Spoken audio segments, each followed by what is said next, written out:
Hello, welcome back to the channel. Today we're going to be walking you through the setup and installation of a CK Performance recalibration kit for a 204R. So whenever I use these kits, I buy the complete kit, which includes your billet, servo, and cover, your beefed up spacer plate and a set of gaskets along with a full set of instructions, and then they also provide you parts for the valve body, the pump, and the accumulator. So I'll start taking everything out and putting it where it needs to go, and as I'm doing so, I'll explain the purpose of each part, what it does for the transmission as far as recalibration, and why we're doing what we're doing. Alright, we're going to start with the valve body. So there's going to be parts in this baggie and then this baggie for it. So this bag has springs for the pump, the valve body, along with larger ratio boost and reverse boost valves. This bag's going to have a protective sleeve or spacer or washer, whatever you'd like to call it, for the servo, and then 4 1/4-inch cup plugs.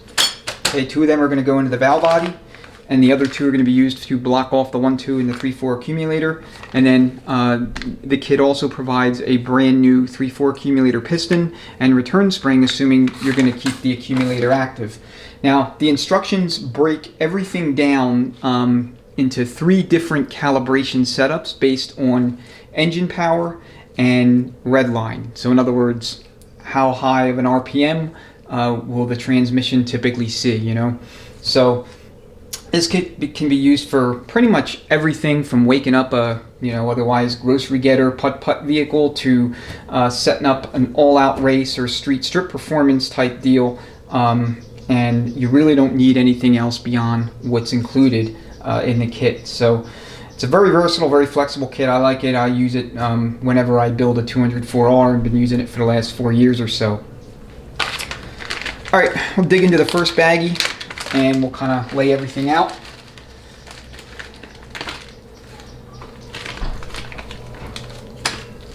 Okay, this is the pump pressure regulator spring. You're going to put that in place of the stock spring. And then, of course, the boost and reverse boost valve also go in the same location in the pump. And then this is going to be for your line bias valve. You're going to swap the factory spring out and install the spring. What that does is it blocks the line bias valve from moving, and that gives you full line pressure at all throttle positions. Now, with the 700R4s, I generally don't recommend blocking the line bias valve off unless stall speeds exceed 2800 or you're doing a more performance oriented type build. But with the 204Rs, you pretty much have to block it off. I mean, there's, these things were installed into engines making, like, in some cases, literally less than 100 horsepower. So you need all the pressure you can get at all times. Okay, this next spring is going to be for the 1-2 accumulator regulator valve. So that's going to go here. And just like the 700R4s, 4L60Es, or really any transmission that has a 1-2 or any accumulator regulator valve, what this is going to do is change the amount of accumulator fluid that's going to be allowed into the accumulator side of the 1-2 accumulator housings. So less accumulation means faster shift timing and faster shift duration, which is exactly what you want for the 1-2. Okay. So that's actually the extent of the springs that are going to be installed into the valve body. So the next baggie is going to have 4 1/4-inch cup plugs. So what we're going to do is install 2 of those plugs into the valve body. And then I'll talk you through usage for the other 2 as far as blocking accumulators off. So one of these is going to go with the cup side facing out right behind the 3-2 control valve, and then we're going to delete the 3-2 control valve spring. And what this is going to do is essentially block off the 3-2 control valve from moving at all, and that'll give you a much crisper, faster 3-2 downshift. And again, with the 204Rs, the faster you can make those shifts happen, the better, the less slippage, etc. Okay, this next cup plug we're going to seat into the rear signal passage in the valve body's feed pipe location. Okay, so that's going to be right there.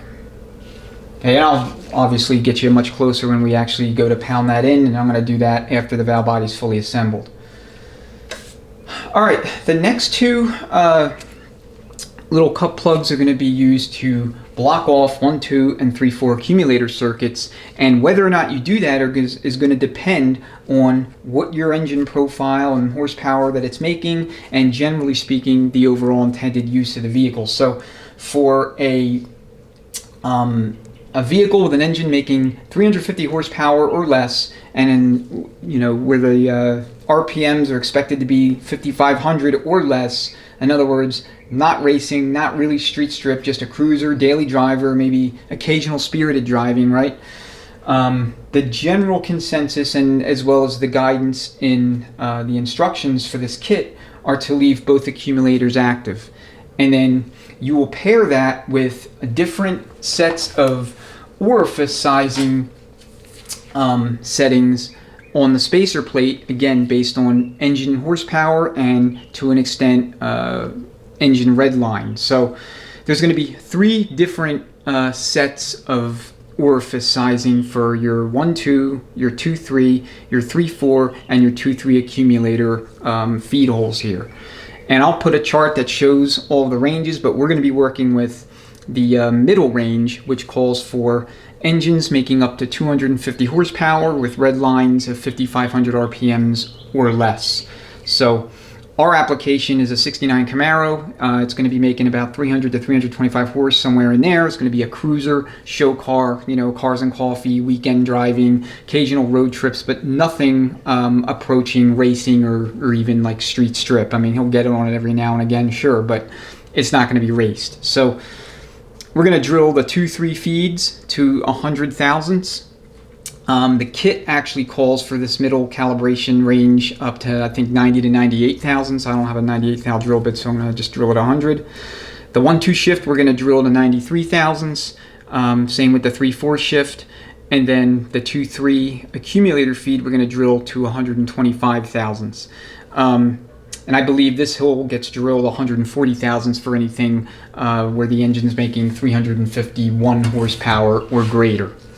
So the 3, 4 accumulator, I am probably going to block that off anyway. It's something I usually do. Again, in the 700R, it's not necessary until you get into higher stall speed regimes. But in this case, when we're working with a 2200 stall converter, but these transmissions, you have to treat them a little different. They are not meant to shift firm, and they were never intended to go in behind anything real high performance other than arguably the Grand National GNX stuff and maybe the Turbo Trans Am 204Rs. Okay, let me show you the instructions real quick, and then we'll get started with the valve body. So this is what comes in the kit. All of it comes in a large Ziploc bag, and this is a look at all the instructions. So he's got everything in here from diagrams that will show you exactly how things go and the arrangement of all the parts, along with pictures showing you what you need to do. Basically a full suite of instructions walking you through step by step. Okay, and then on all these instructions will have the different parameters and calibration settings and different options for you. Like, for example, this page explains what you want to do with the spacer plate orifice sizing based on horsepower and, generally speaking, it's not expressed, but it's implied application. And then he also includes a supplemental sheet for the servo, and we'll cover that once we get done with the valve body. Alright, let me reposition the camera a little bit, get some of this other stuff out of the way, and then we'll begin the assembly. Alright, so I'm going to start with the throttle valve side of the valve body, then I'll move to the shift valve side. So we have our line bias, as we went over, along with our 3-2 control valve, our MTV downshift and upshift valve, and then our TV limit valve, and then lastly we have our main throttle valve. So we have the valve, spring, plunger, and sleeve. Now, this particular transmission came in with a Transgo shift kit installed, so there's going to be some parts, in this valve body, some springs and such that came from that shift kit, and I don't have anything else, so that's what's going to go back in. So we have the Transgo TV spring along with their little rectangular spacer, and then on the TV boost valve you have a couple of springs. They have the coarse, larger orange spring, and then they have like a I guess a finer inner spring. So we'll put those in, and then on the 2-3 shift valve, or excuse me, the 2-3 throttle valve, there's a blue spring on there that's from the Transgo kit.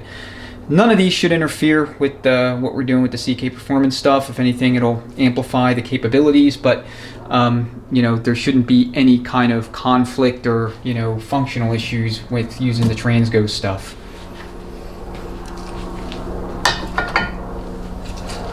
All right, I like to soak everything with WD just to get everything nice and lubricated. So soak your valves, soak your bores. Now you can't use too much WD, you can only use not enough.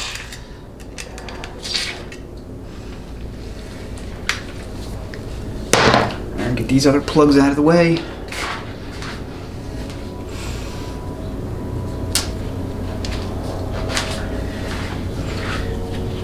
Alright, we'll start the line bias valve.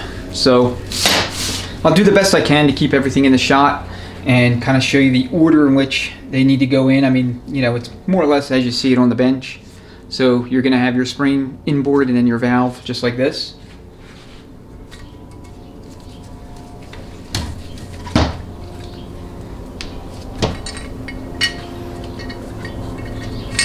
Okay, let me adjust that camera. So again, so you can see what's going on. So on all your bore plugs, the little crater side faces out.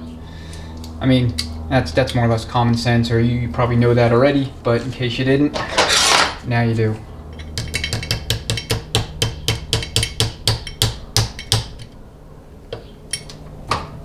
Okay, you're gonna have to tap on this bore plug because that coiled spring is not gonna give you a whole lot of freedom of movement.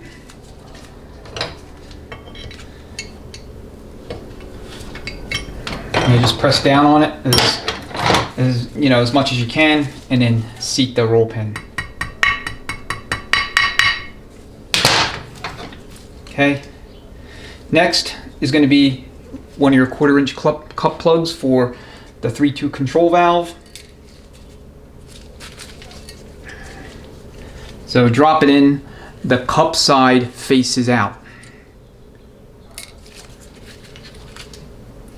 And then your valve.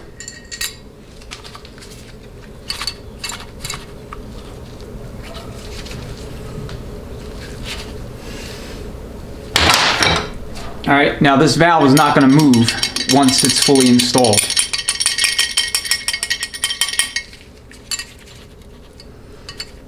And it looks like my cup plug got hung up. There it goes.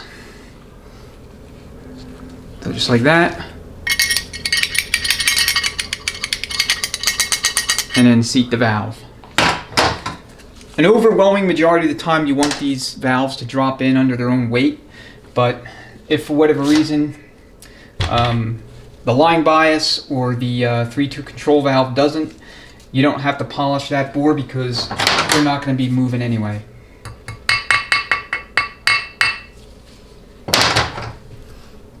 Alright. Next, our MTV down. So spring first and valve.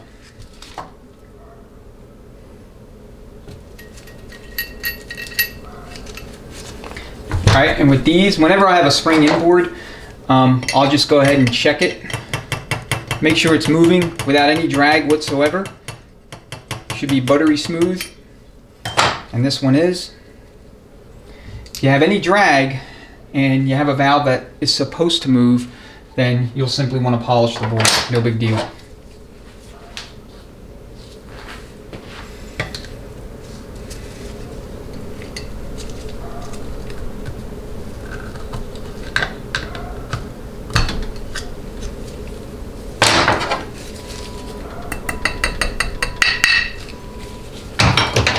Alright, MTV upshift, same deal. Spring first, then valve.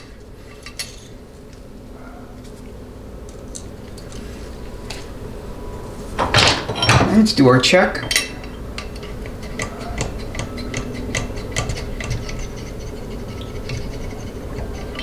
Okay, now for the MTV upshift, you can leave that spring out if you want. What that will do is give you what's called gear command. So that'll allow you to kind of change gears or, you know, shift manually at pretty much any speed. We're not going to do that with this one. I mean, it's not really necessary, but for 700 R4s, it's a very popular mod to do. And like I said, it is for this too. But this is going to be a cruiser, and you can always be taken out later. Okay, the TV limit valve, this spring likes to get caught up, you know, and wedged between this retainer and, you know, the sidewall, or the you know, the casting here, and the spring will bend as a result. Okay, it'll get all disfigured and screwed up. You know, ask me how I know. So you're going to be real careful. All right, so valve in first, pointy end facing down.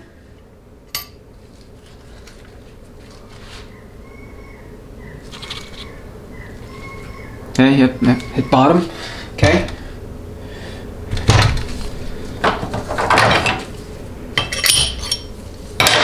There we go. So now it's all the way in the bore.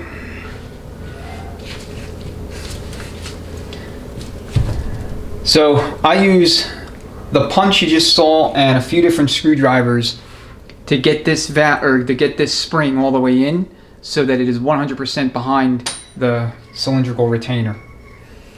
All right, so install your spring, and then I'm gonna force the spring into the bore. Oop. And like I said, this one is definitely tricky.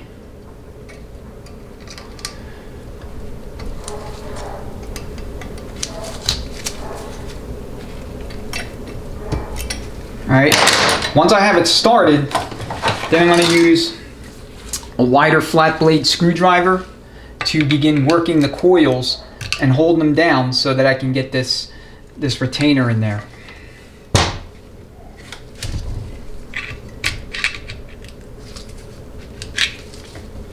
Alright, main thing is you don't want to force anything.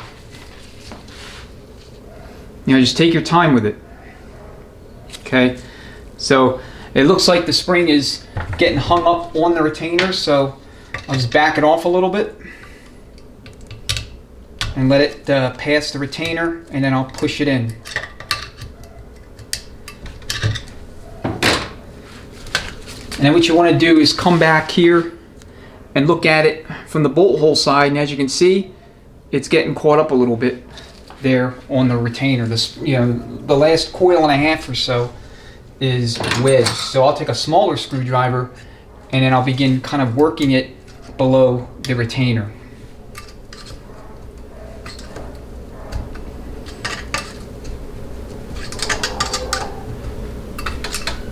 Okay, just work it until you can force that retainer in by hand. If you have to smack it in with a hammer, then it's caught up on that last little bit of coil.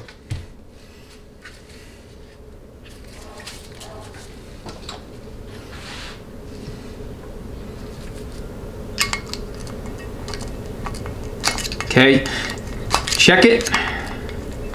Make sure that nothing feels like it's binding up or you know, scoring, you know, making contact with the bore in a way that's not normal.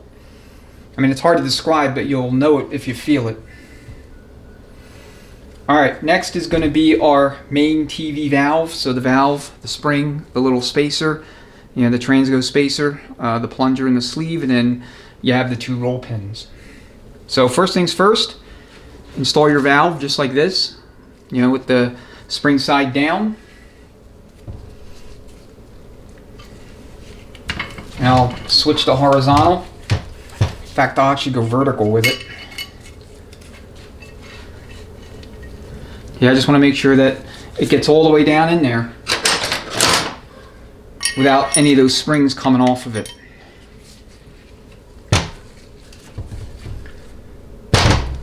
Alright, now what I'm going to do is I'm going to put a whole bunch of pressure, downward force on that valve to put it through as far down as it can go.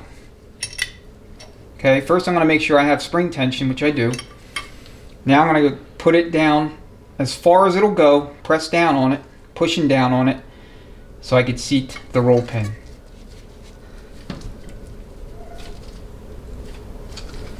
Alright, and again, if something feels weird, just take the roll pin out and double check.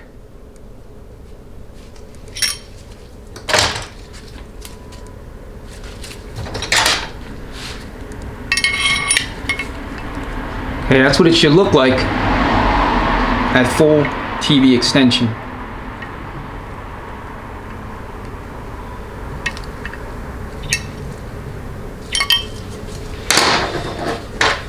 And I apologize, I actually don't have super good visibility into this little screen on the camera, so I can't be 100% certain what you can see and what you can't. Alright, once it's fully seated, make sure it's below flush of the deck surface of the worm tracks, and then check it again.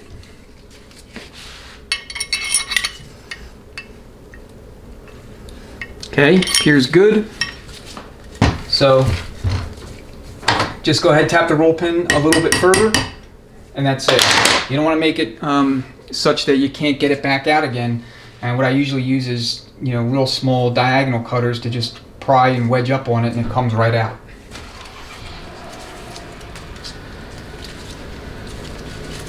Alright, now we'll go ahead and we'll do the spring, the little spacer, and then the plunger and sleeve. Okay, so index your roll pin groove there at 3 o'clock. And slip it on in, do the best you can to prevent it from rotating on you. Get your roll pin ready.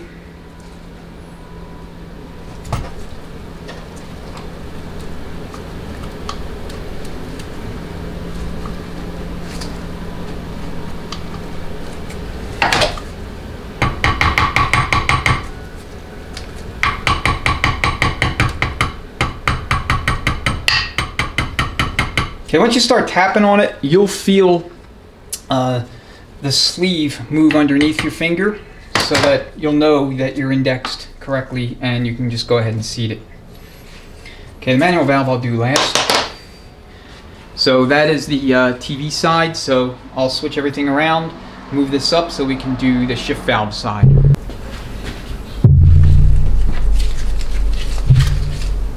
Alright, flip it around.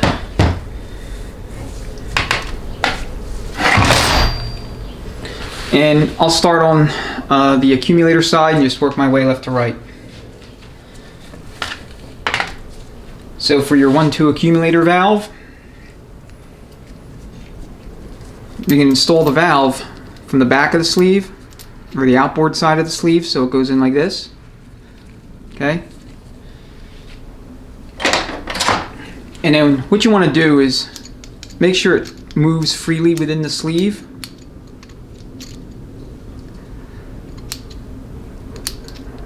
Okay, this feels like it's a little bit hung up, it's sticking a little bit, so I'm going to go ahead and polish this sleeve out a little so that it doesn't hang up in there, it's not getting caught up anymore.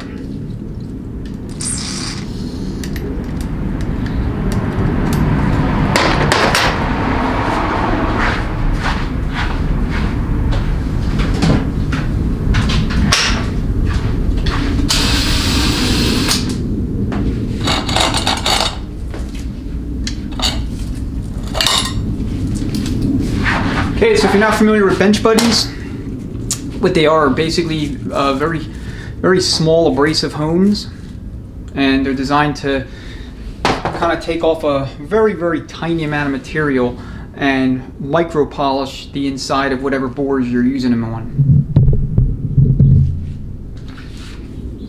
So, depending upon how big your bore is and how much you want to take off, in other words, how aggressive you want to be, you know, the least aggressive is going to be the smallest diameter that will fit, and then the more of an interference fit you have, obviously the more material you're going to take off. So this would be like middle of the road, this would be the most aggressive. So I think this is probably the best way to go. In fact, I think that smaller diameter brush is a little bit too small for this bore. So you're just going to go in, you know, maybe 15-20 seconds, and then that should be sufficient at least to check it and see if you have to go at it again.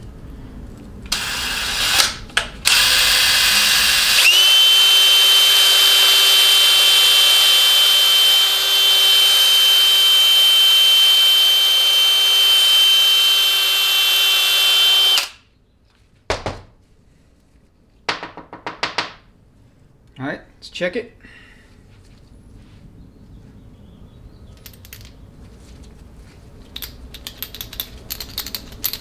Okay, that's perfect. Okay, you don't want this thing to be hung up in here because it'll create all kind of problems. Now, if you're blocking off the 1-2 accumulator, well, I suppose it doesn't even matter, but I'm not sure if we're going to do that yet. Most likely I'm going to keep it active, so I want to make sure that this valve is moving freely in the sleeve here. Okay, so you see this little slot here, this needs to be at the 6 o'clock position. So first we want to install the spring, and what I do is I just put it all together just like this, and then I drop the valve body right on over top of it. So let me orient it.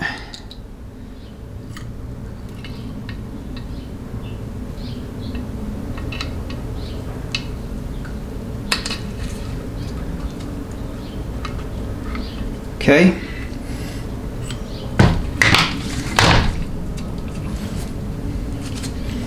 Just grab my roll pin.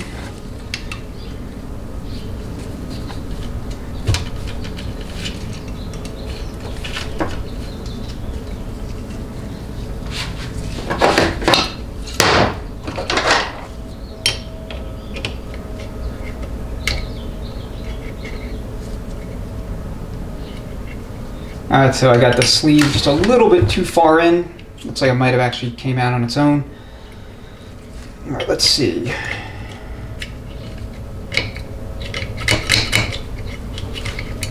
There we go.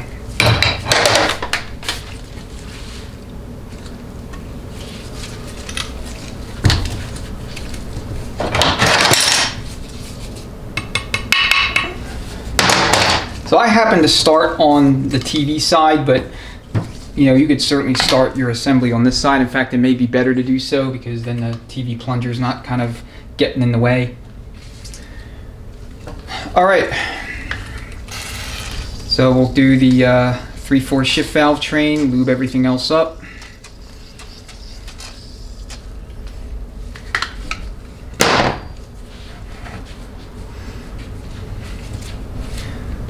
Okay, so this 3/4 shift valve, dumbbell style valve, you want to make sure that the beveled end is going to be inboard, okay? You're going to put that in first.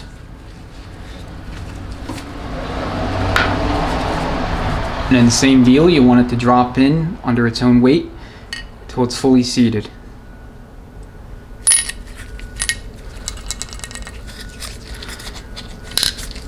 Okay, now this thing's going to have to negotiate a whole bunch of lands and grooves. So the best way to check this is when it's actually in there, and just take a small screwdriver and just move it up and down and see if it falls under its own weight.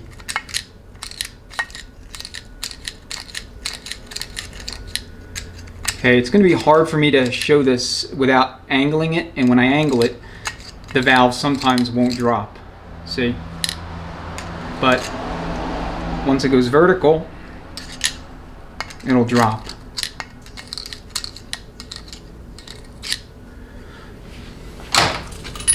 I'm actually not completely satisfied with the way that that was moving, so we're gonna deal with it. And there goes my cup plug.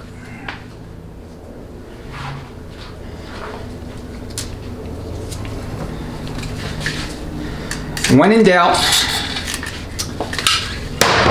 bench buddy it out.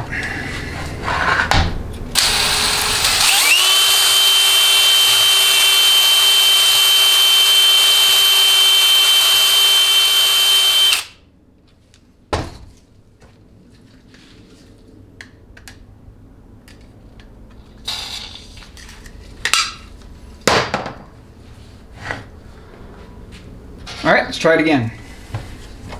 So bevel side of the valve goes in.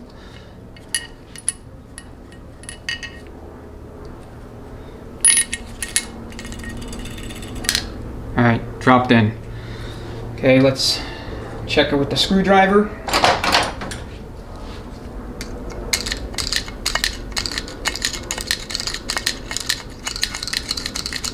Okay, I like that a lot better.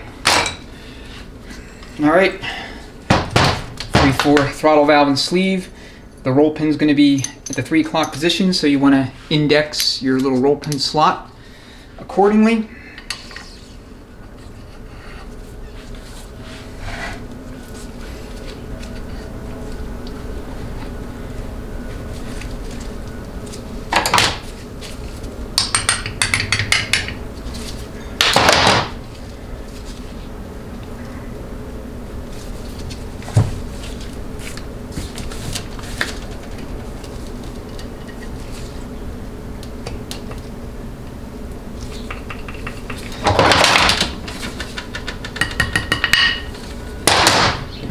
All right, next we got to install the rear cylindrical retainer for the low overrun valve. I think some of these valve bodies have other valves behind this secondary retainer here.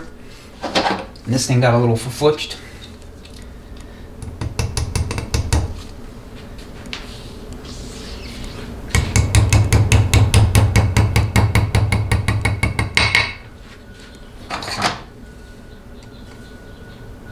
Just want to seat it below flush, make sure it doesn't interfere with the worm tracks to the extent you can.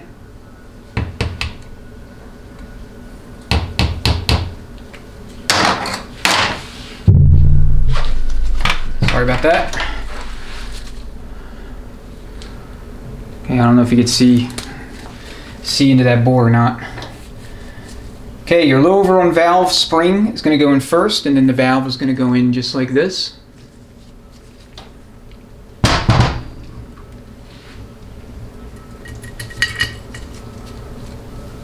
And then same deal,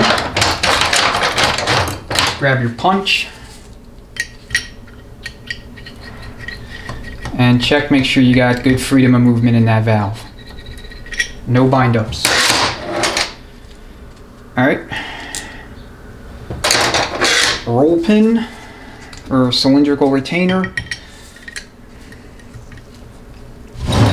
Oops. Put it back over here. And I don't think it matters which way you put the opening, inboard or outboard. I think most of them come with the opening outboard, but as many of these in 700Rs that I've done, it's like not something I've ever really kept track of.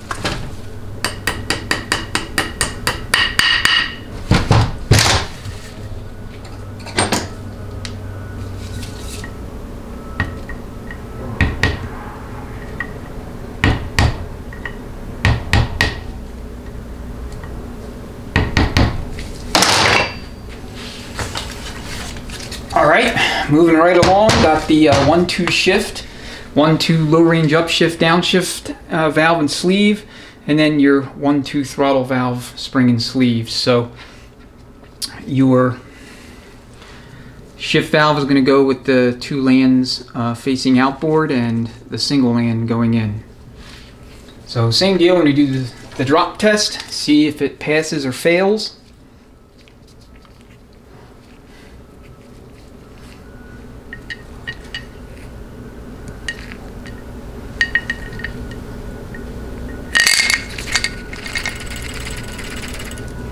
Yeah, a little bit hung up, a little bit.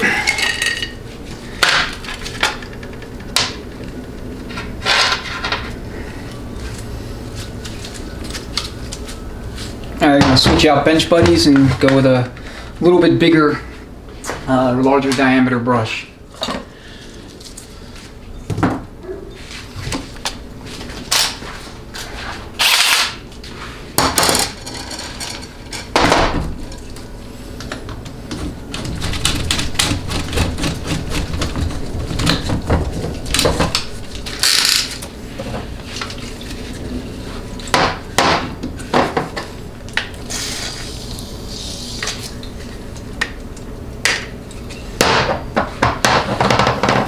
Okay, these do not need much in the way of polishing. There's just a little bit that, you know, that has to come off. And that's really it.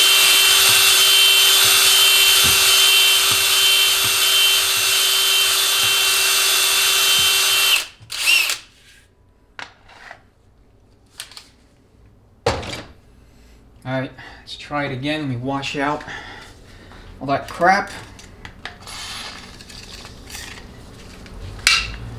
Okay, your building transmissions, you're going to go through a lot of WD-40 if you choose to use WD for assembling your valve bodies and other things. So, you know, just FYI. Even the big cans, I mean, they don't last all that long. All right, let's try her again.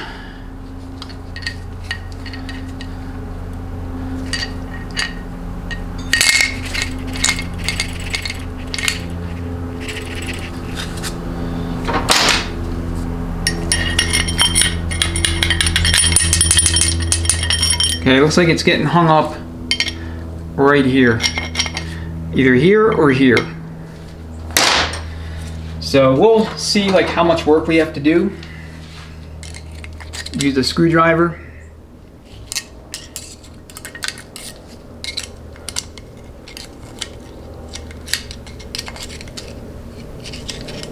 Okay, here it is fully vertical.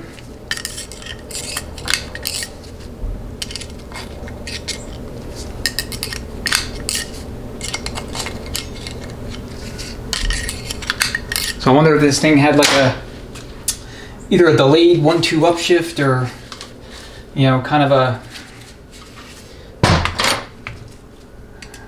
you know, something weird going on. I mean, I have no idea. It's a core I pulled out of a junkyard, so you know how that goes. Come here. And now it's being stubborn.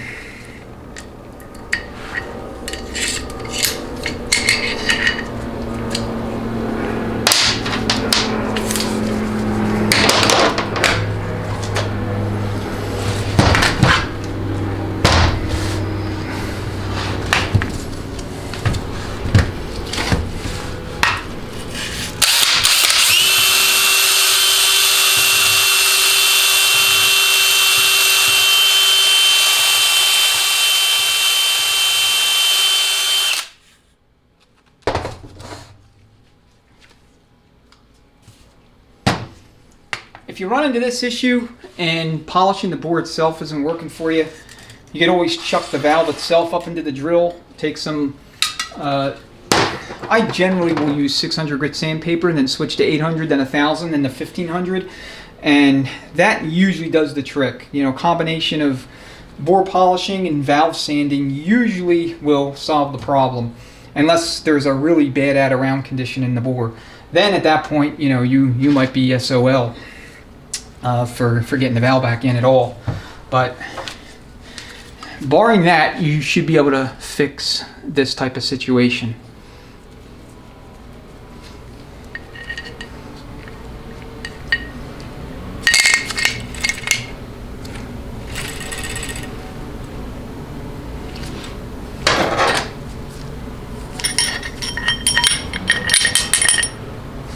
Okay, the other thing too to keep in mind is the 1-2 shift valve or whatever valve, it's only going to travel, you know, so far in its location before it runs into other valves.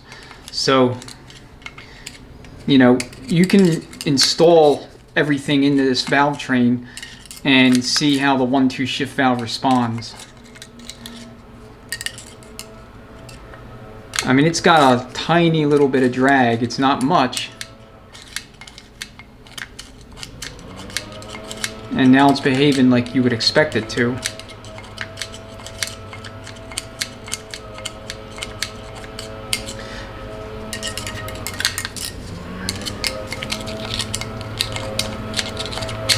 Alright, what I'm going to do is I'm going to install everything and see how that valve behaves once we have everything else in there.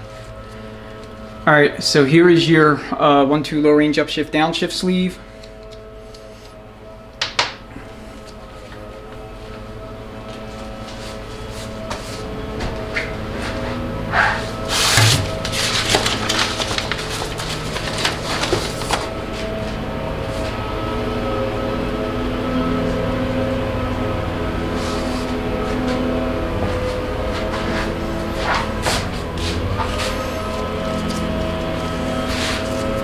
So it's going to go like this.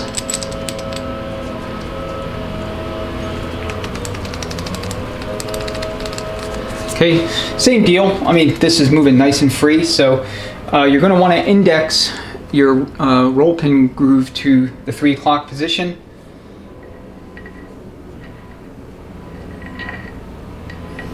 And do the best you can to A, get your screwdriver or whatever it is you're going to use, get it on the sleeve and not the valve, and then B, prevent this thing from rotating. So what I do is I seat it all the way in as far as it'll go, and then I'll use screwdrivers and picks to back it off to where it's in position.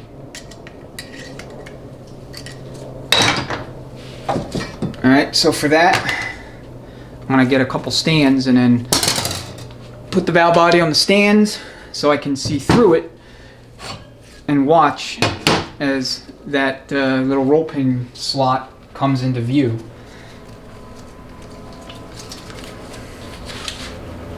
Okay, so here's the sleeve, here's the roll pin location. Let's see if I can get this. I got valves in the way.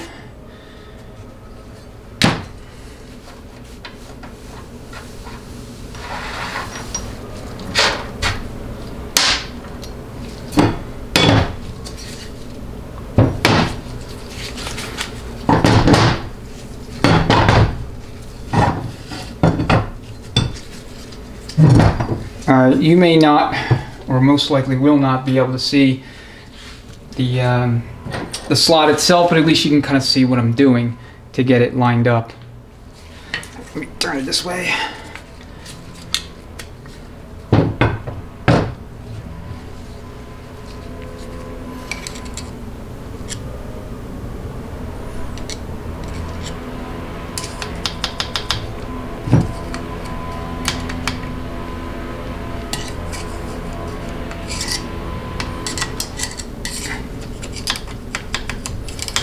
Double check and make sure it is actually at the end of its travel.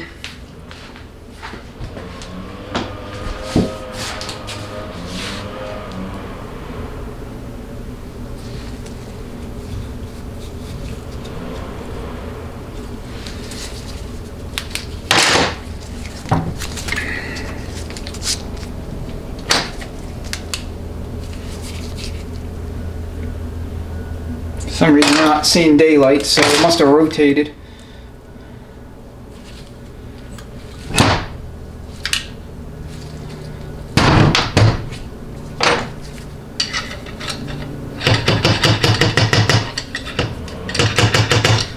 There's a parting line on the sleeve that if I have to pull it out again, I'll show it to you.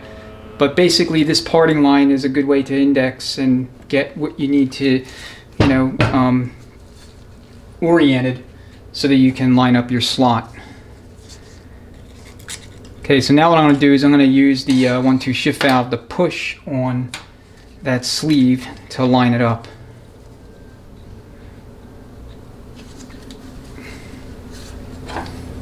That might have went too far. Okay. Grab the roll pin.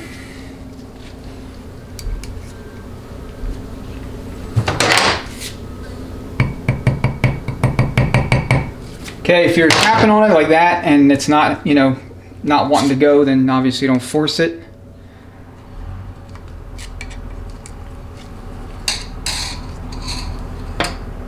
I mean, it's real close. So what I'm doing is I'm just kind of wedging downward, at least from my vantage point, on the sleeve itself, rotating it, and then now it's in there.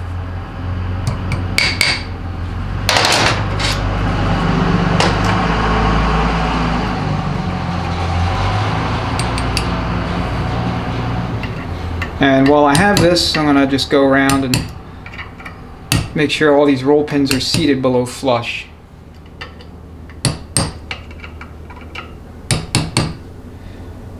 That's fine. Alright, I'll check the others when they're installed. So anyway, that's how you do this particular valve and sleeve.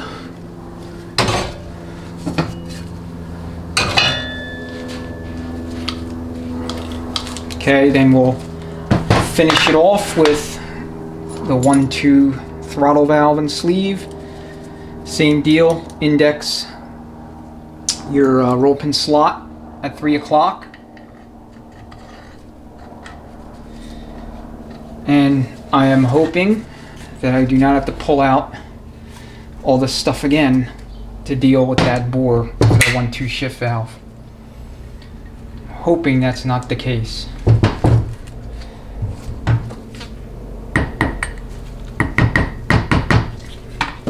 And I know I rotated that.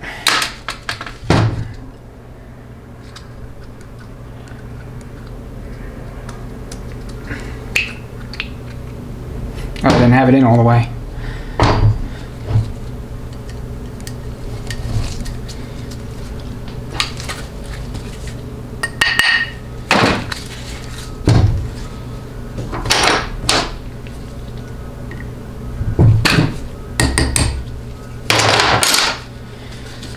All right, let's check the behavior of the 1-2 shift valve.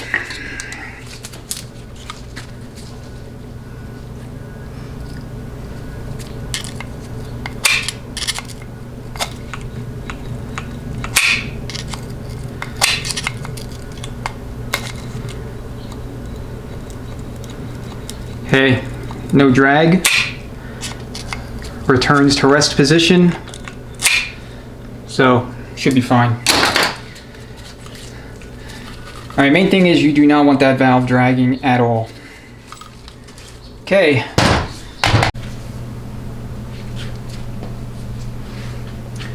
Okay, this gets indexed at the 9 o'clock position.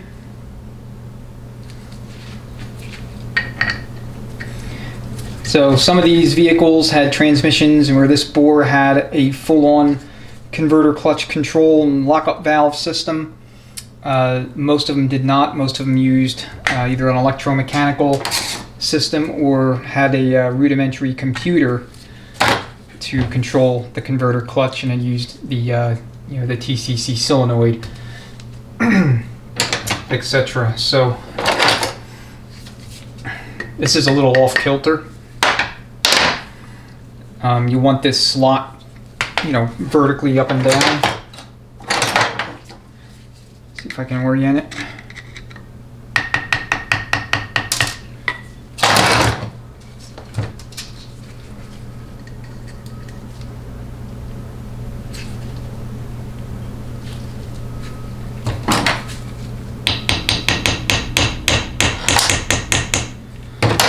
Maybe I went a little too far in.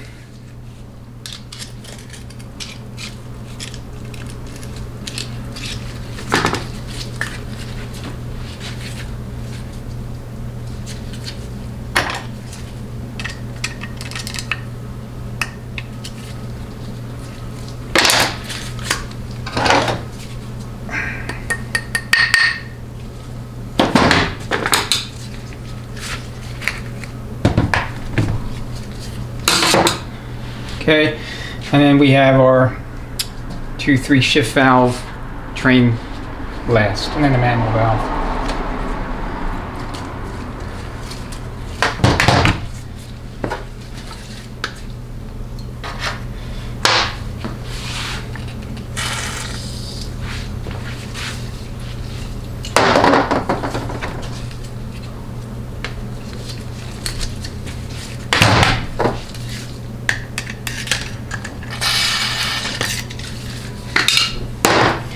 All right, last drop test of the day.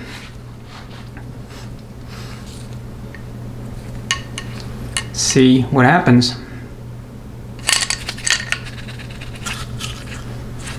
All right, so it's supposed to come to rest down here. Let's see what kind of drag we have.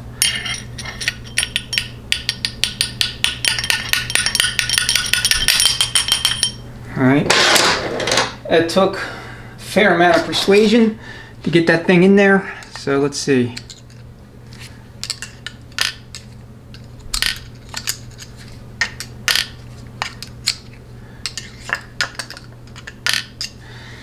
Alright, and it's getting hung up on one of those lands.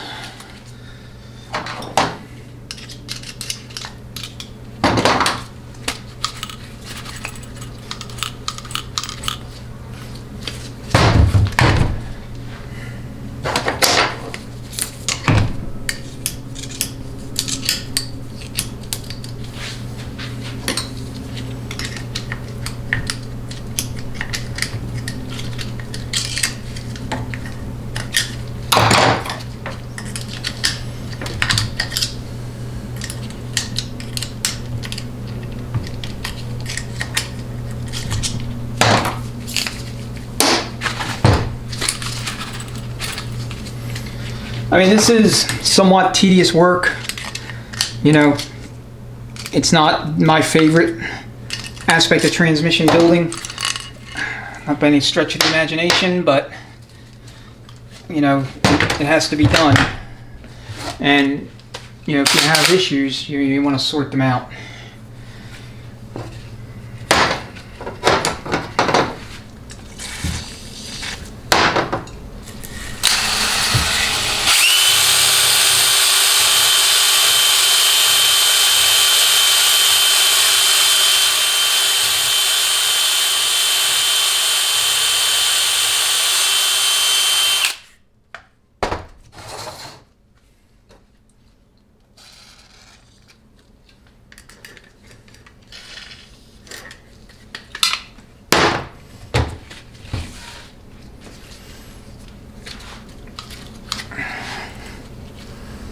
All right, let's try it again.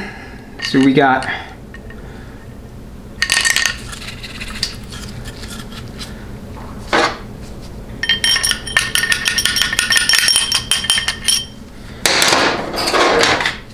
That felt a little better.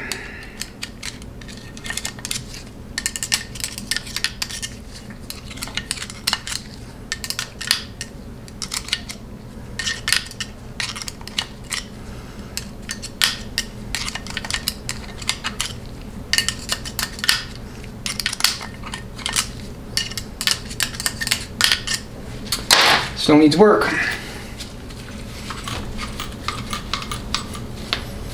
I mean, ideally the valve should just drop right out of the bore as well. You know, or with very minimal prodding and poking, you know, picks and screwdrivers. I mean, you know, it's got to go through, like some of these other valves, it's got to go through, you know, a few different channels to get to its final resting place, but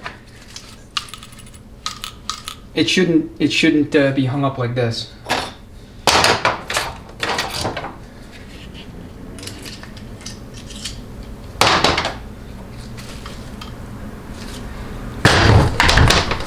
Alright, I'm going to go off camera because it's going to take a little bit more work than, you know, you'll probably want to watch. So I'll bring you back once it's ready to go.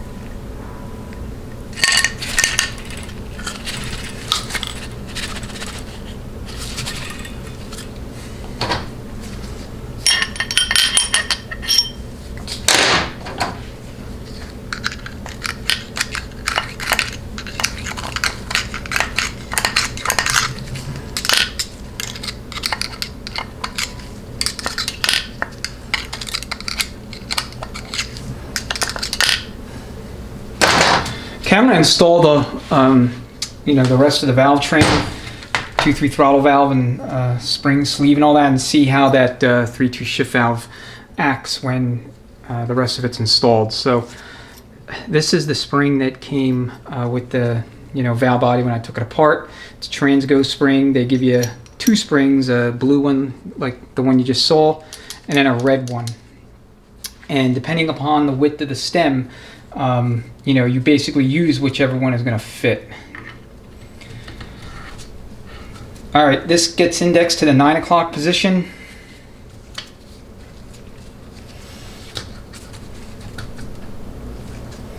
And you want this straight up and down.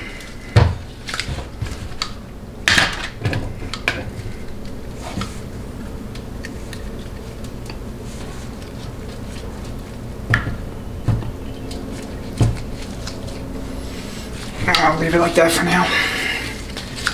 All right, let's see how this valve behaves in here.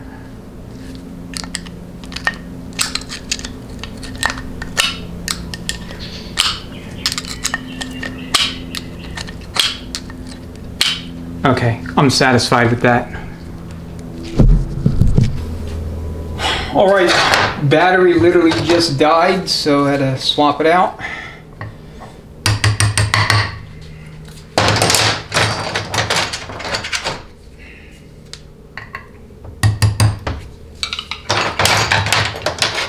Alright, so we'll go ahead and we'll insert the manual valve. I'll cover check balls real quick, and then we'll go ahead and install one of those cup plugs into the the rear signal oil passage, or rear oil signal passage for that feed pipe. All right.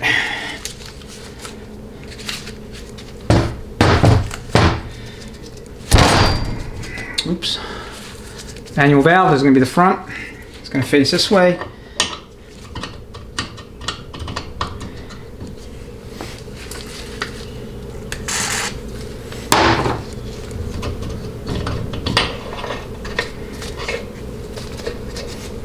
Okay, now for that plug that needs to go in the rear oil signal passage, so your pipe is going to be like this. Okay, that's how it's going to go. And what we're doing is we're going to block this off so that this can remain as an exhaust.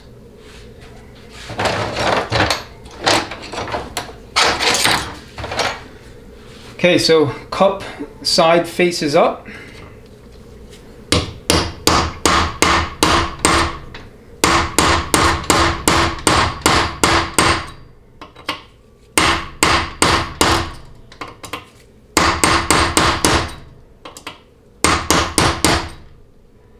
Okay, smack it all the way in until it's below flush. If for whatever reason you wanted to undo this, you wanted to take this out, all you'd have to do is just remove the manual valve and then go in behind it with the punch in this location right here. Okay, you have access right there. Okay, valve body's done. Let's talk about check balls.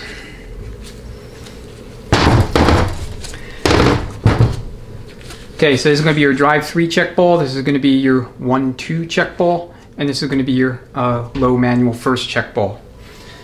On real high stall applications, you're going to be blocking the 1-2 accumulator off, and you're also going to leave out this check ball. When I say high stall, I'm thinking anywhere from 28 to 3200 stall, depending on the application. Okay. The instruction provides a guideline, you know, in terms of stall speed and engine power. But and I'll annotate the video with what that is. I don't have it memorized, but my general practice is anything north of 2800 up to 3200, again depending on other factors, I will leave this check ball out, and between that and blocking off the accumulator, you will have a super crisp 1-2 upshift. Okay, you don't want to do this unless you have sufficient stall, sufficiently loose converter. Alright, so valve body is fully done. We're going to be using an internal, external TCC lockup kit, so it's going to come with its own 4th gear pressure switch. Alright, we'll talk about the servo and the accumulators. So for the servo, okay, make sure everything's in the shot. You're going to have your outer O-ring for the cover, and then you're going to have your 2 lip seals for the servo itself. So you have your outer lip seal here, the lip faces in this direction, and then for your inner lip seal, it's going to face in that direction. So if yours comes with the seals already installed, first thing you want to do is take them off. And the reason being is because you're going to need to adjust your band clearance and your servo travel, and you don't want the seals on there while you do that. Okay, so take both your lip seals off the piston and take the O-ring off of the cover. You know, put them aside in a safe place. Alright, so how it's going to go is you're going to have your cover, then you have your servo assembly. Okay, then you're going to reach into your other baggie, and you're going to pull out that protective shim or washer. Okay, you're going to sit that right in there like that. Alright, you're going to have an intermediate servo element on a factory setup, but you're not going to use this at all here, so I'm just going to leave it aside. Transgo has you delete the the scarf cut sealing ring that goes there, but for the CK setup, that intermediate servo element's already designed into the broader servo piston here. Okay, so then here's your intermediate return spring. Okay, the washer serves as kind of like a intermediary, protecting the aluminum servo from the steel spring, and then everything else just like you see it as it was from the factory, and it's going to drop right in. Okay, you have your 2 servo pin sealing rings. Okay, these are the old ones. I'm going to replace those with the ones in the kit. And then these pins are selective, so you have ID grooves here at the very tip, just like a 700R4, 4L60E. There's different lengths of pin, so that's one way you can adjust the travel. Now, the way CK Performance designs these servos, he designed this servo with the intention of having you grind the end of the servo pin here, the back side of it, to obtain your servo travel or band clearance. Transgo will give you shims, and I think as does the Superior Tech Kit and a few others. And how you would adjust the travels, you would stick those little spacers or shims. They look like little cut washers right on the back of the pin here. But the way this is designed, that type of shimming isn't necessary.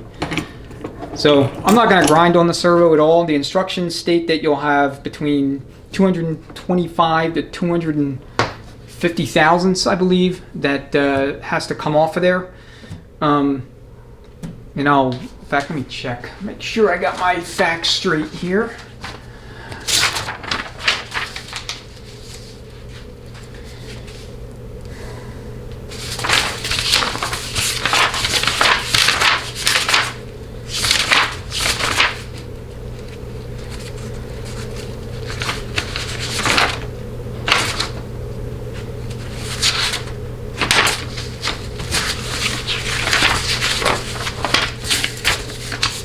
So here are the instructions.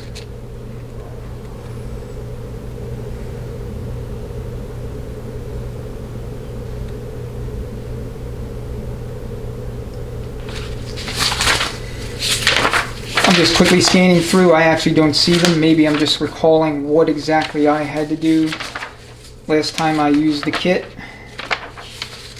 It's been a while since I built a 204R, so you'll have to forgive me. Okay, either way, I know these are designed for file to fit. Maybe I saw them online or something. Okay, yeah, that's possibly where I saw them. It doesn't matter. I mean, regardless, you can grind on the back of the pin, or you can swap out the pins themselves, different length pins, to get your travel. And we'll walk you through that process when the time comes. Okay, accumulators.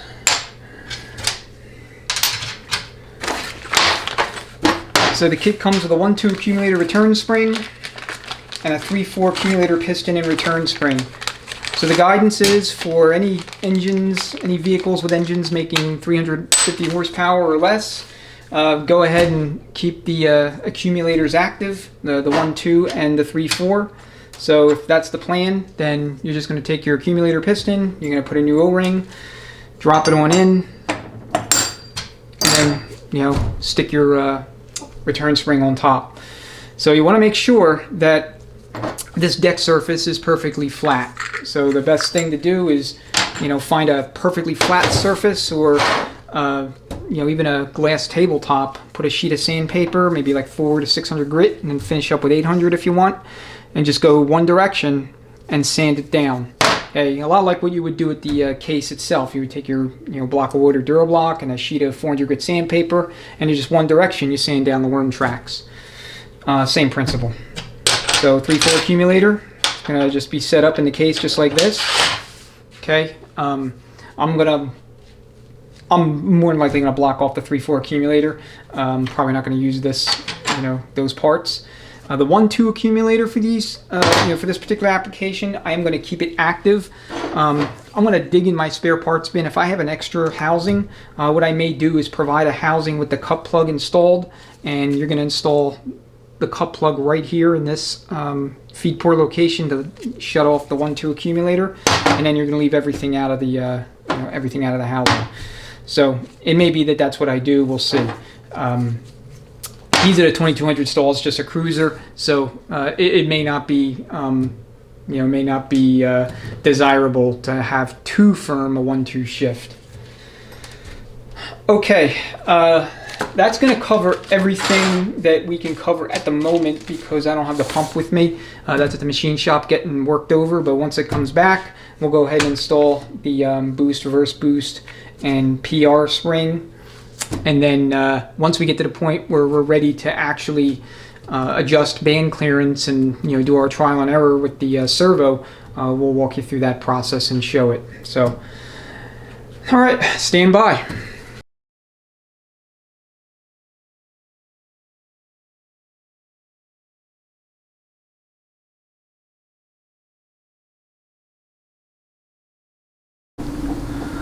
And the one thing you want to do, at least I do this, is you want to make sure that this applied point is actually lined up with the bore.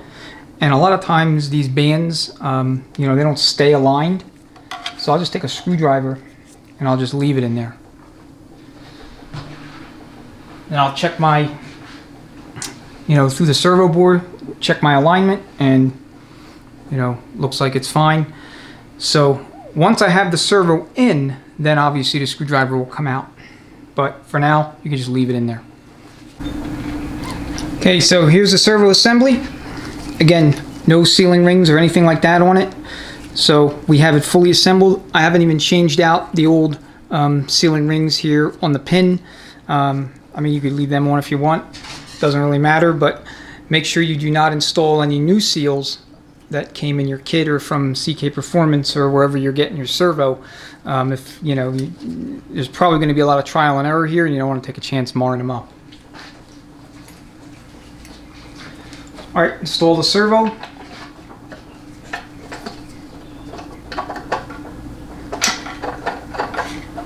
And once you see it engage the band, then you can take that other screwdriver out of the way. And then what I do is I'll just take a hammer against my belly and I'll basically force my way against the case and install the snap ring with the servo fully compressed.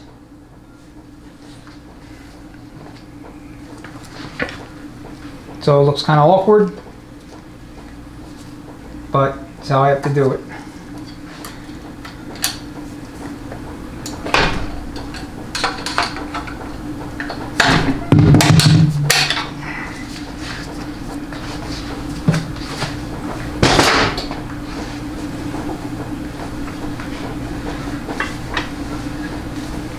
Okay, what I'm doing is I'm just checking. I have way too much band clearance. Let me get you over and you can take a look. Alright, look at all that travel.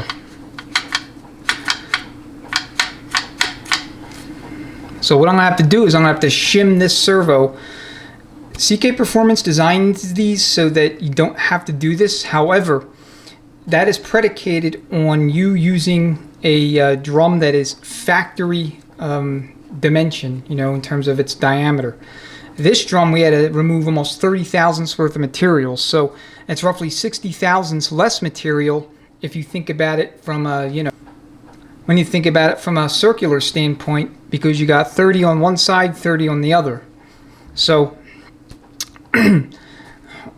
I have a whole bunch of shims that I've accumulated over the years for this exact situation. So what we're going to do is install those shims on the back of the pin and hopefully be able to tighten this up so that it'll work. Okay, so there's a bunch of shims in here.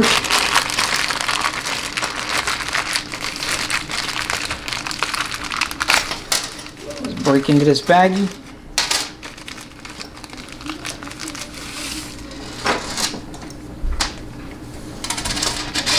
So they're all different thicknesses so that you can kind of dial in your travel as you need it. So what we want is either 75 to 125 thousandths of inward travel on the servo, or 1/8 of an inch longitudinal travel of the band on the drum.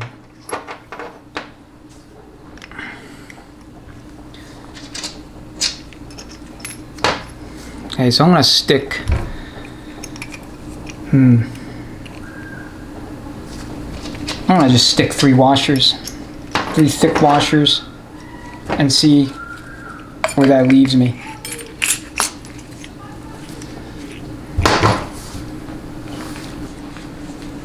Can I just test fit it?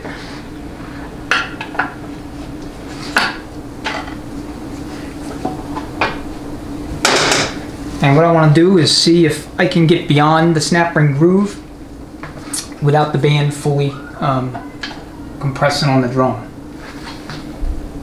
Okay, it looks like I should be able to. It might literally take these 3 washers to straighten this situation out.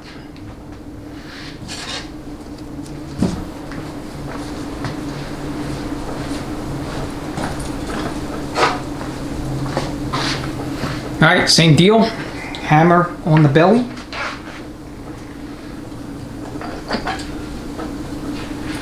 No seals.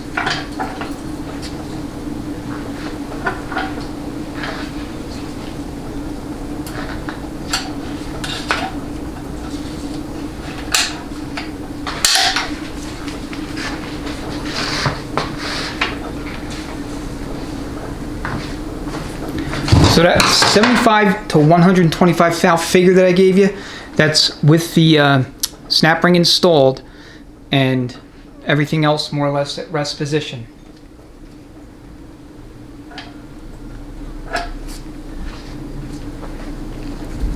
Alright, let's take a look into the case and see what the band clearance looks like there. Alright, so what I want to do is check my travel longitudinally, which of course I put the tripod leg right in the way, so I'll be able to do it with my fingers. So I'm just going to take a screwdriver and we can still travel. We still have a lot of band clearance here.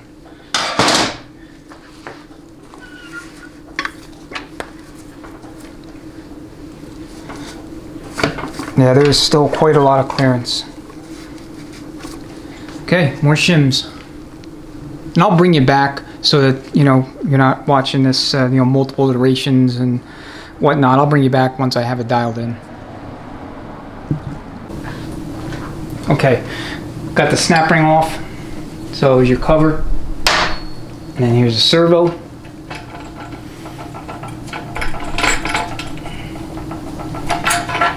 And looks like it's all gonna come out. So this is what I did just to get me in the ballpark. I took a spacer from the shift kit and then I augmented that with a crush washer from God knows where that just happens to fit and be just the right inside and outside diameter. So I'm gonna add one more shim to this. It's gonna be something, like I said, I need to shave 20 to 25 thousandths. So let me go find a shim and then we'll put this back in and check it again.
Okay, old hammer against the belly.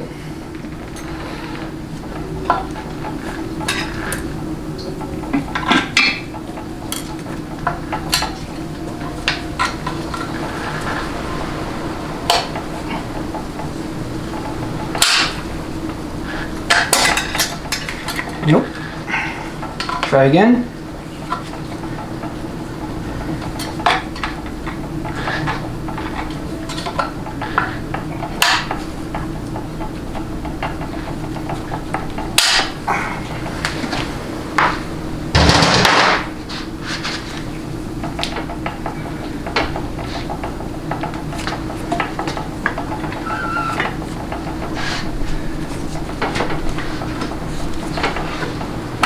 All right. I'll set up the contraption one more time.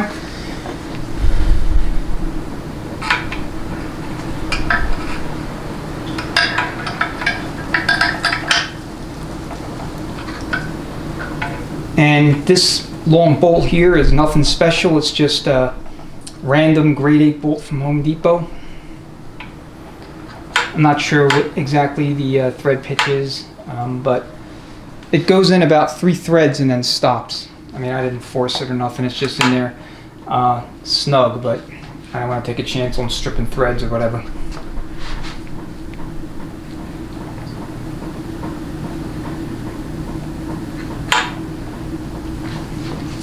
All right, I'm gonna push it in to where it's fully applied. It can't go in any further, and we'll see what we got.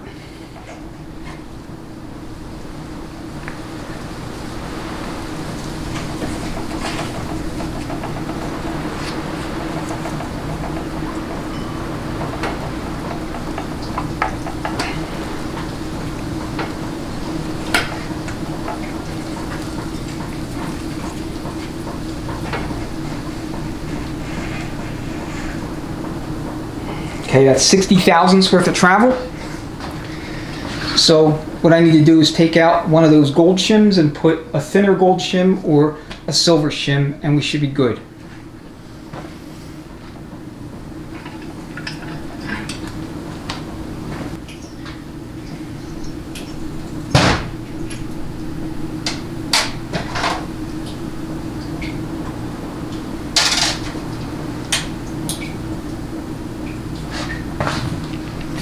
Just going to swap out a gold shim for a silver one. It's half as thick.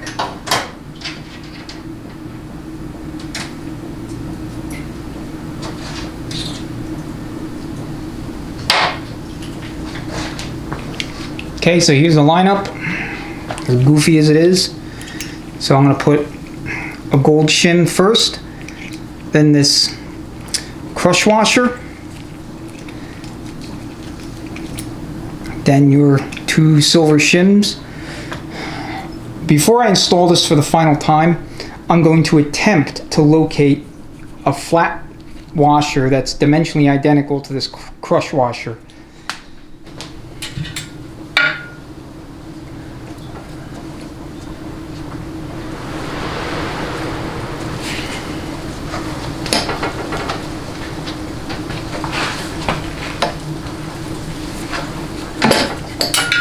I mean, if nothing else, if you work on a lot of 204Rs, you're going to get in decent shape.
All right, let's see what we got.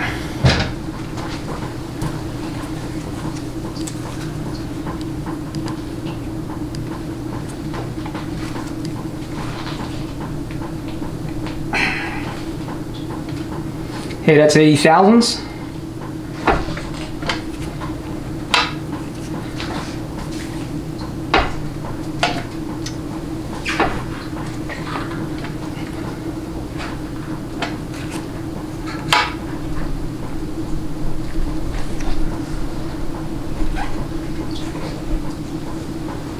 90 thousandths. All right.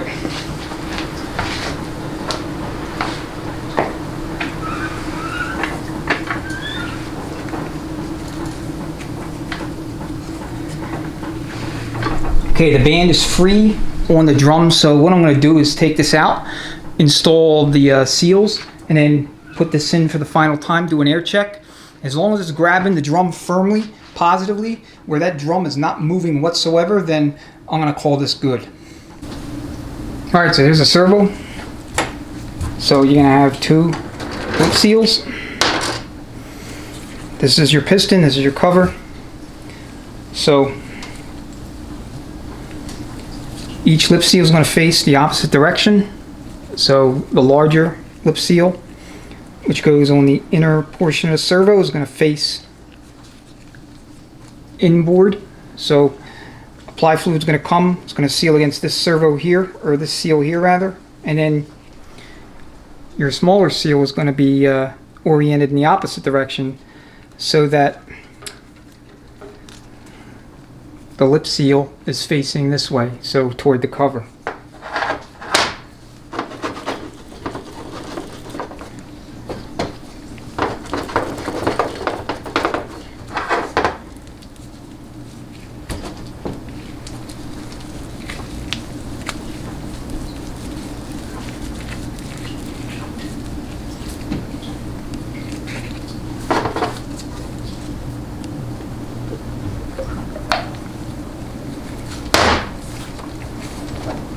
And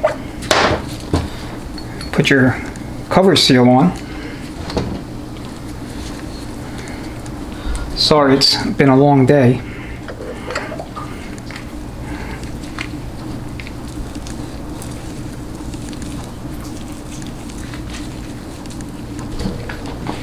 And now we have to put on our 2 servo pin seals. So these are just butt cut sealing rings, so not scarf cut. They, you know, the ends kind of come to a butt, so to speak.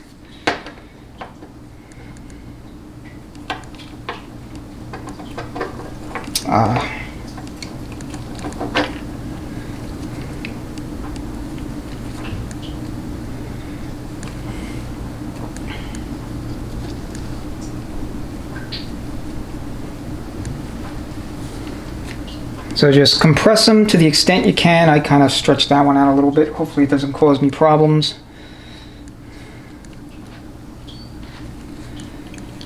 Alright, you protect the spacer.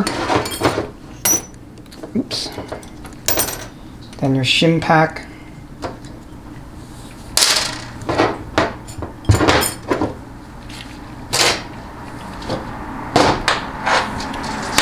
I got the gold shim, the crush washer, and then we have the silver shim, which I don't know what I did with that. I think I might have misplaced it back into the drawer. Alright, let me go grab it. It's a 30 thousandths thick silver colored shim.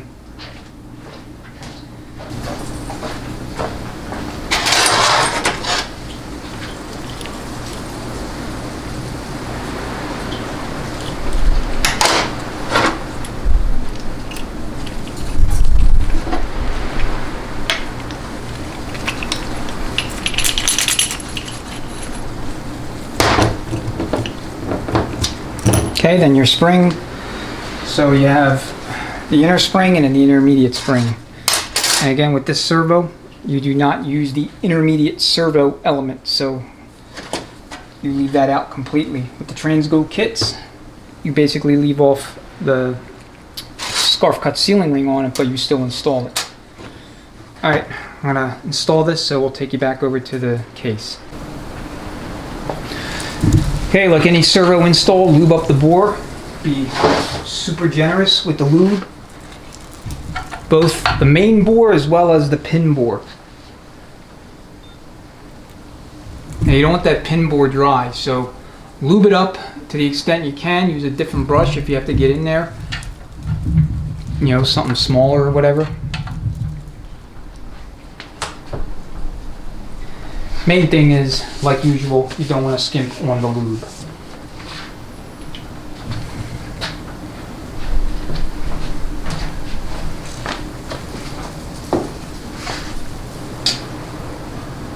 Now put a little bit of green assembly lube on that lower sealing ring there, just to make doubly sure that there's no problems going in.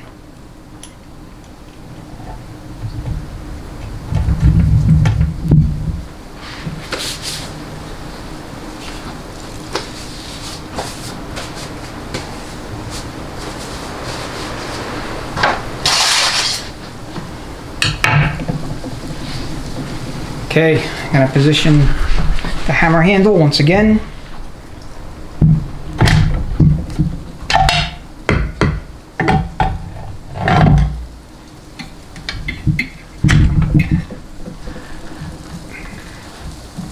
Feels okay.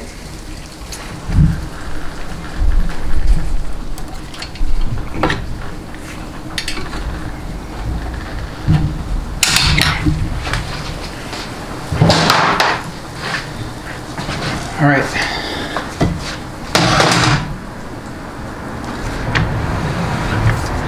Just gonna check the band and the drum by rotating the drum, make sure it's not bound up. I'll bring you over just a second, but you can hear the drum turning. So that looks good so far. So to air check the intermediate servo, you're gonna put your nozzle in at this location right here. So this is going to be your third accumulator check ball capsule. It's just like the one in the 700Rs. And then your apply feed here is going to feed the intermediate servo itself.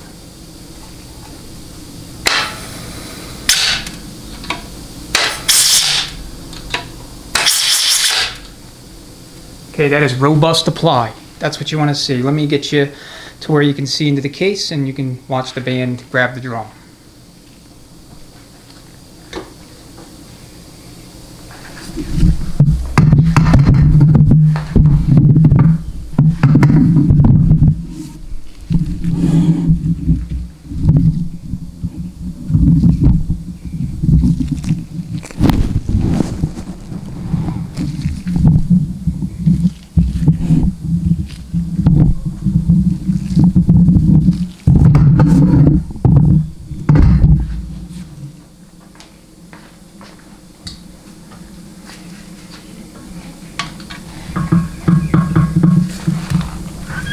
You want to spin it, and then we'll hit it.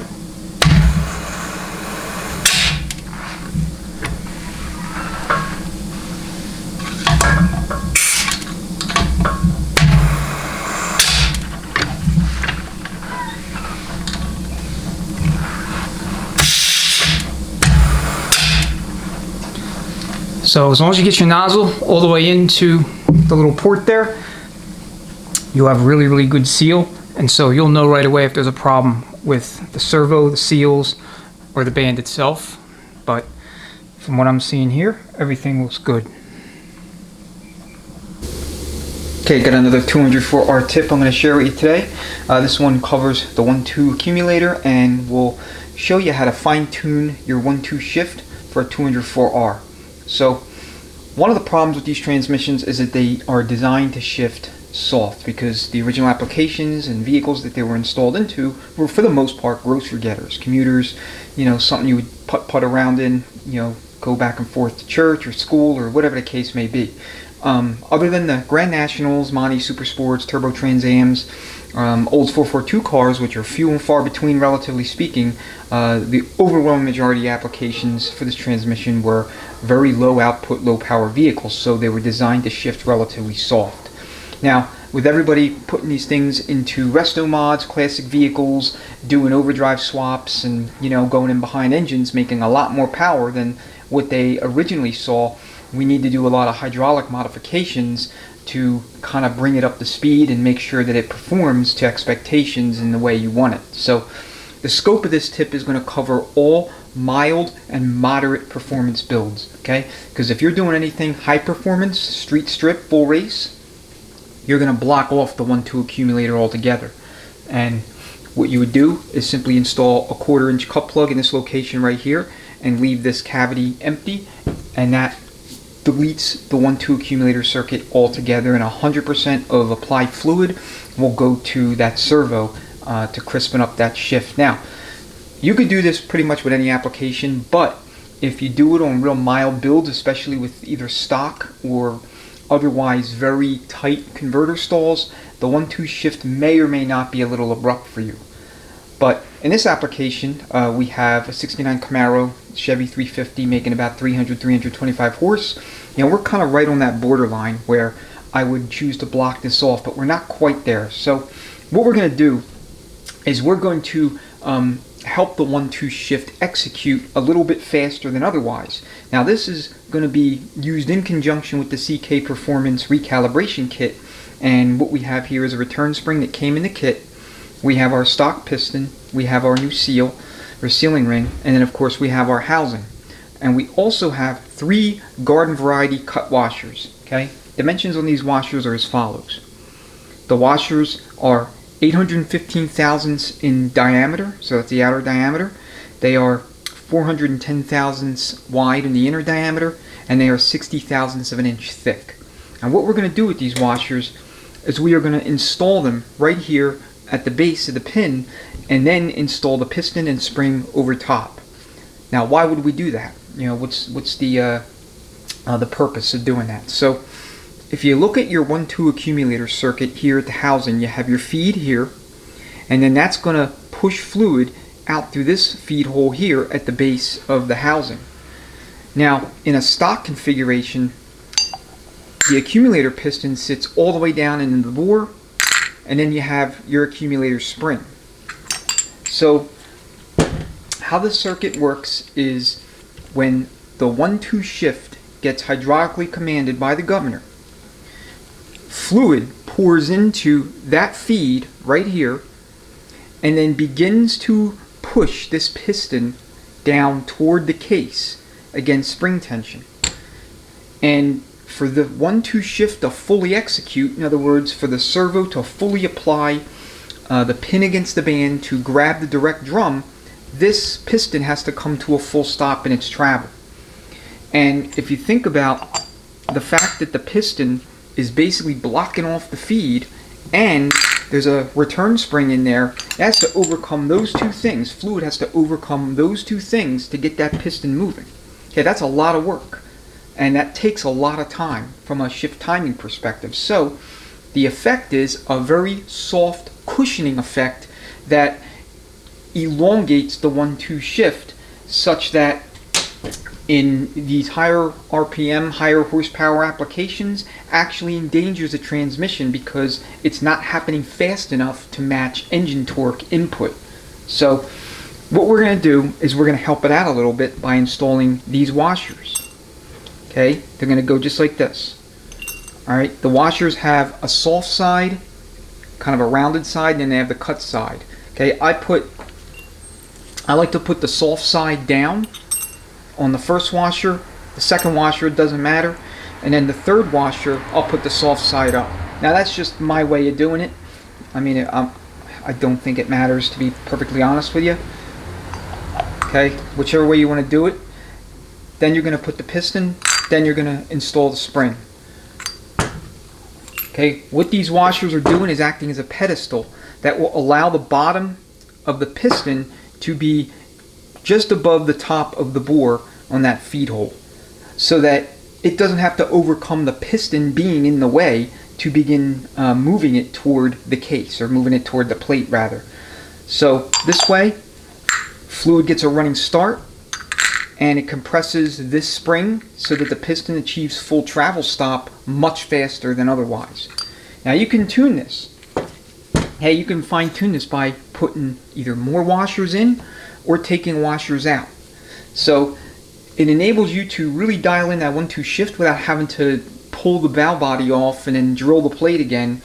You know, that's a lot more work. And plus, once you drill, you obviously can't put stuff back in. You can't put metal back. I guess you could peen it, but it's still a pain in the ass. So we're going to drill the plate 80 thousandths of an inch, and then that's where we're going to start. And then we're going to put the 3 washers, and then we'll see how that goes. If we need to tune it, if we want to further firm up the 1-2 shift, we could put 1 or 2 more washers. No big deal.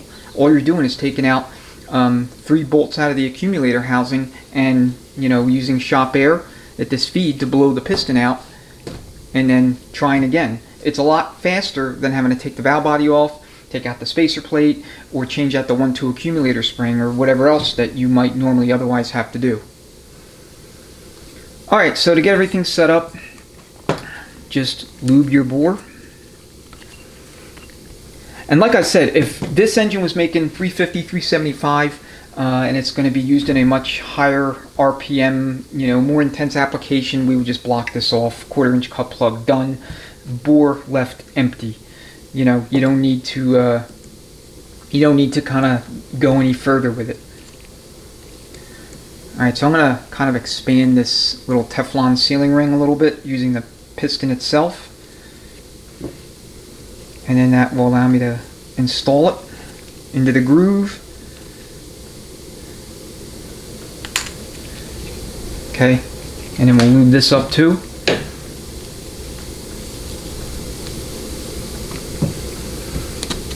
And we'll put our washers.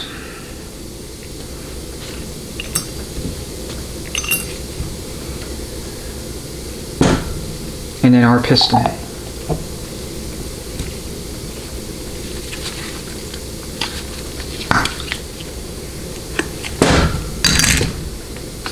And that's it.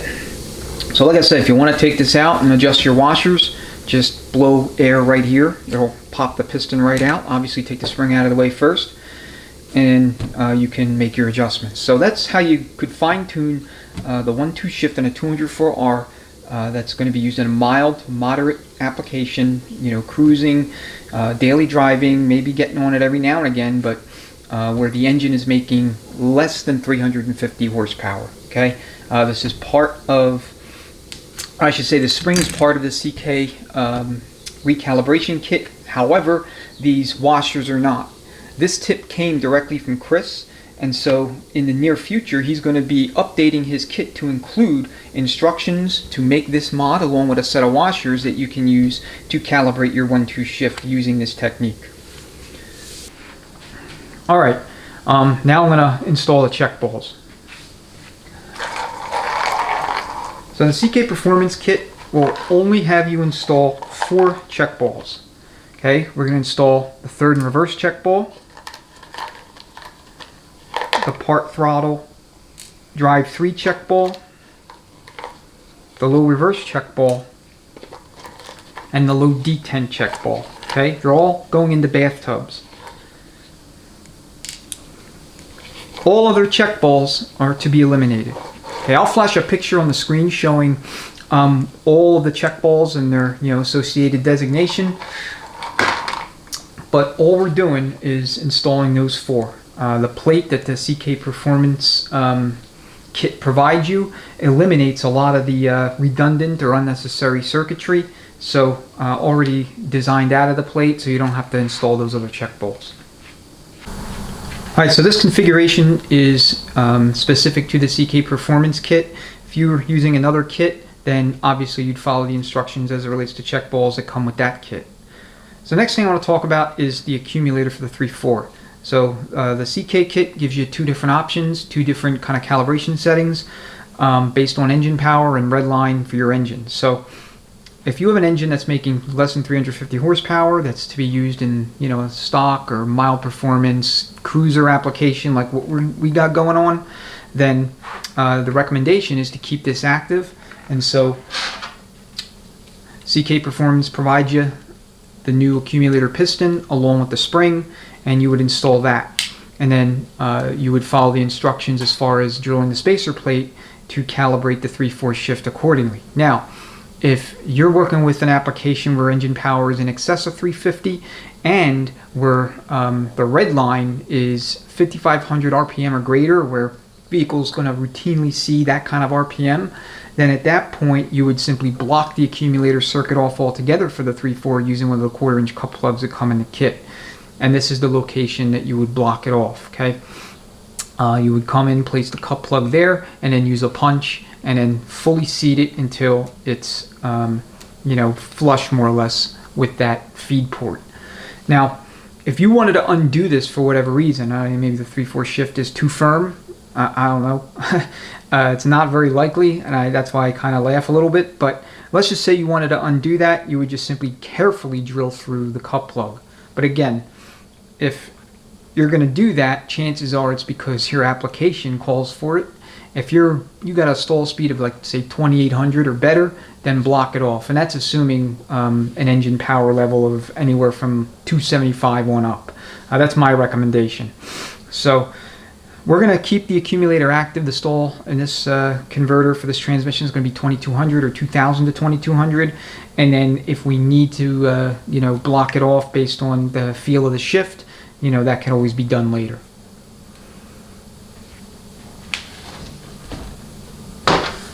Alright, just go ahead and lube your bore.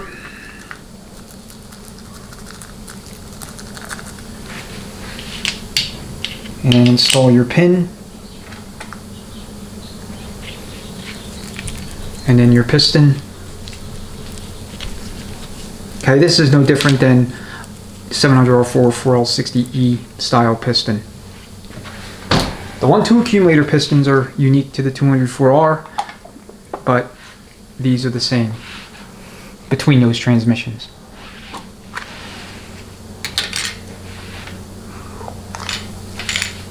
Alright, now we'll go ahead and lube the whole worm tracks up. And incidentally, I don't know if I mentioned this at any other point in this video series, but I sanded the belly, the worm tracks, here and there, here, 400 grit with a Durablock. So that ensures there's no high spots and reduces the probability of any kind of cross leaks developing.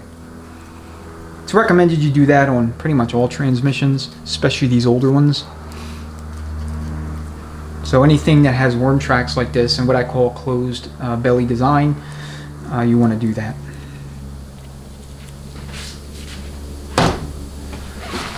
Alright, the CK Performance Kit is going to provide you a gasket set for the spacer plate. So you have the case gasket here.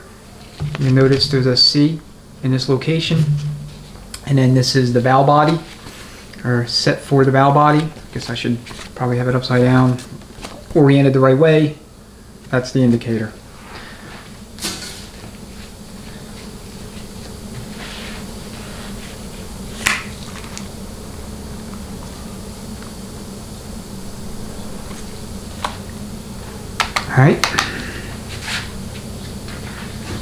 Alright, next is the plate.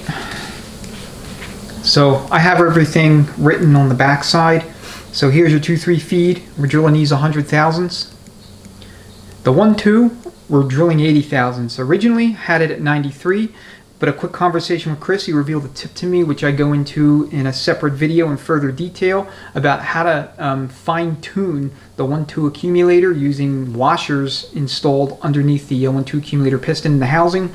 So this will kind of crispen up the shift and speed up the apply on that servo to the band. So we step down the feed hole from 93 thou to 80 thou. Now, if it's determined that we need to firm up that shift, we can always drill it out a little more. But that was the logic behind, why I have it crossed out there like that. The 3/4 shift's going to be 93 thousandths, and then your 2-3 accumulator, which is basically your band release, is going to be 125 thousandths for this application. He has a rubric that gives you 3 different levels of calibration, and in each rubric there's a size range, and I'll post that on the screen so that you could see what that is, and all the different ranges based on engine power and red line. Okay, so anytime you drill, you obviously want to deburr and smooth out any kind of burrs or anything sticking up.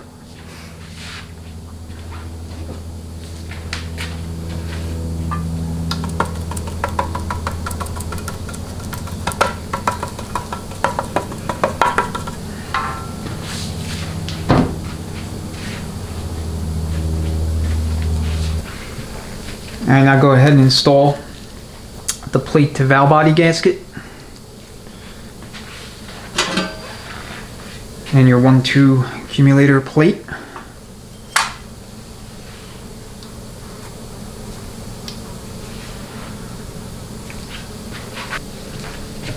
Okay, put a little assembly lube here for your gasket.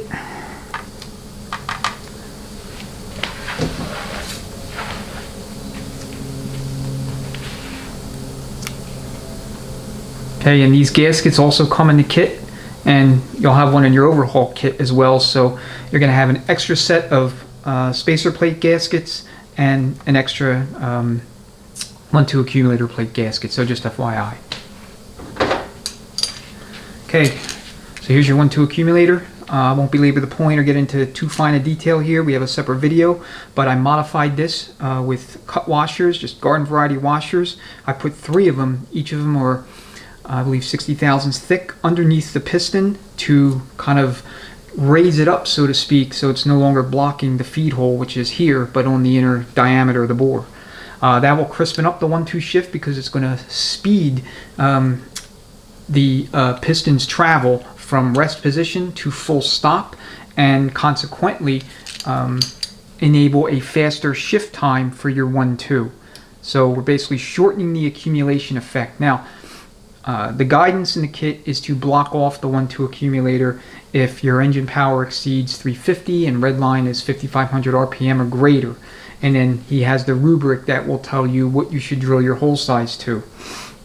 The other bit of guidance is that if you have a stall that's greater than 2800 on your converter, you may also leave out that 1-2 check ball, that's the middle one on the valve body.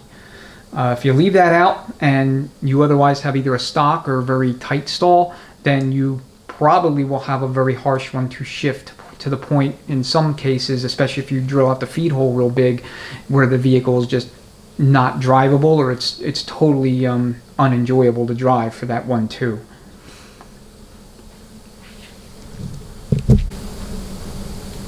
Okay, so here are your bolts for your accumulator housing. You're going to have 1 tall bolt, 3 medium length bolts, and 1 little short bolt. With the updated housing, they had 2 long bolts instead of 1.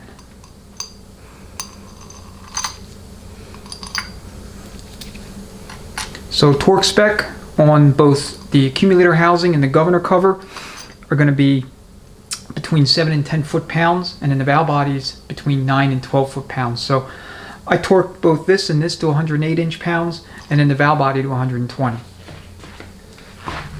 But anywhere within that prescribed range of specs that I gave you is fine.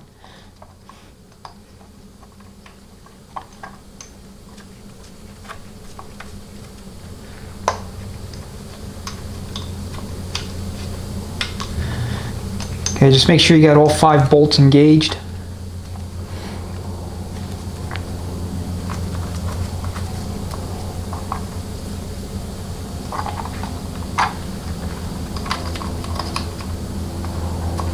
And then 10 millimeter.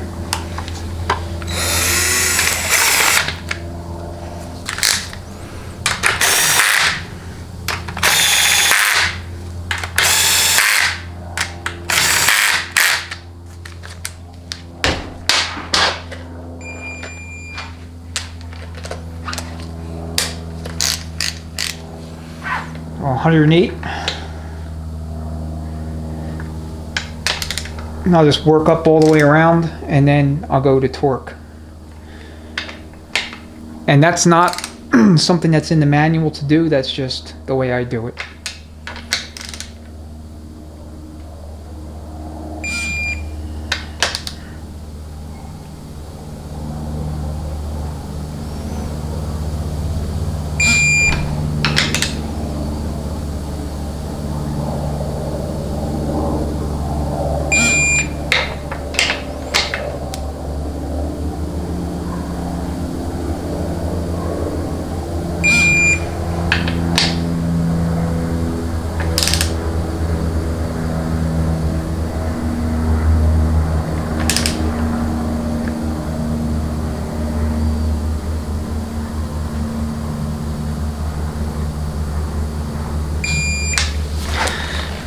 I prefer to go in very slow and deliberate movements when it comes to these things.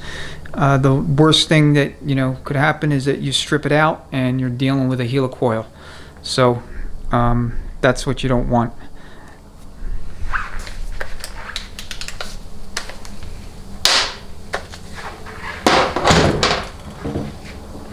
Okay, that's done. So now we're going to make preparations to install the valve body.